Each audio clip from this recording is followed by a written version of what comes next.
Epic 7, the golden standard for PvP gacha game, or is it? Despite being over 5 years old, Epic 7 still is one of the most played gacha game and has always been at least in the top 20 revenue wise. Honestly, I don't think we need too much introduction about this game really. I think everyone that remotely plays gacha game has played, tried, or at least heard about this game. Epic 7 is probably one of the most PvP focused gacha game out there, alongside with the likes of Summoner's War and probably Fire Emblem Heroes. Now, I never played Summoner War before, so let's not compare the two. But what makes Epic 7 so successful anyways?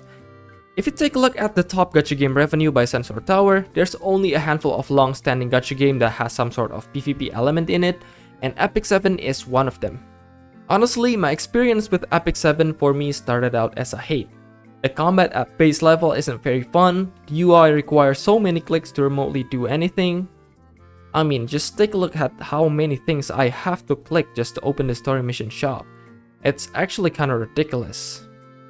Transition between screen takes ages, and the auto-repeat system in this game is very limited to say the least.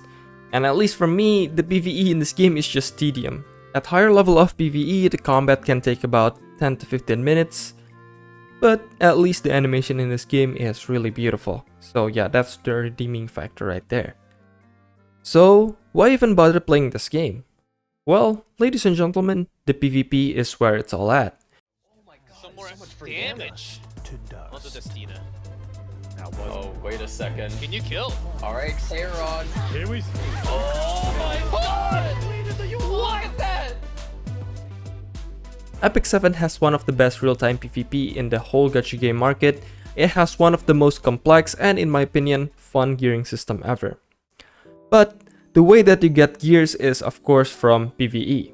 The main way you get these gears are stages called hunt. So you make a team in order to do these hunts and that's it.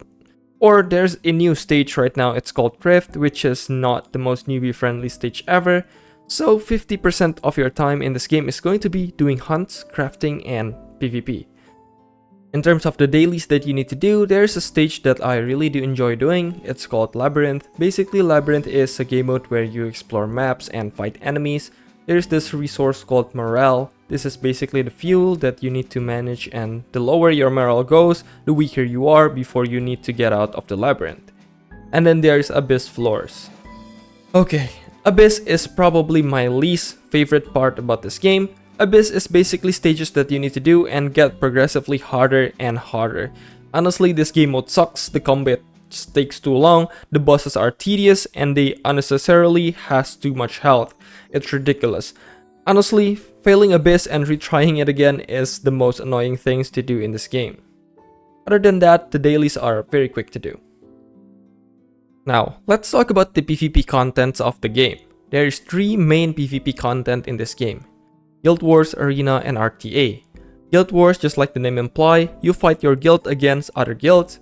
The guild master will set up forts consisting of the guild members' defense team, and you as the member will attack the other guild forts consisting of the opponent guild defense team. Pretty simple. Arena is just bot PvP in this game. You fight against other player defense team. Nothing much, just a simple PvP mode that almost any PvP gacha has. And then there is RTA. Honestly, 80% of Epic 7 players play this game for this right here. RTA is an amazing game mode that you can play endlessly. There's no stamina for this and you can spam it as much as you want. In this game mode, you first need to ban out a character and then you draft turn by turn 5 characters against your opponent. Having a good amount of hero pool is detrimental to outdraft your opponent. Since the combat itself is very straightforward, most of the time the results of the match are determined on the drafting phase of the game. And let me tell you, the drafting in this game is super fun. Learning the meta, gearing your characters, winning games with your sneaky pocket pick, really is the thing that makes people play this game for the last couple of years. But Epic 7, or rather Smilegate, right now is in a not so great spot because of a new system that they're going to implement. Basically, they're trying to make multiple copies of characters matter much more. Right now, dupes in Epic 7 only increases stats of the character or team. But they're going to change so that dupes actually modify or increase the potency of the character skills and passives, kinda like Genshin Constellation system. And as you expected, this is a PvP game, not a PvE game. The community is on a rampage right now. Is Epic 7 the worst gacha ever made? Honestly, Epic 7 is one of the best PvP gacha game out there right now. But if they still insist on adding the dupe system, I can't say the same anymore. But one thing remains. The PvE in this game, it sucks ass.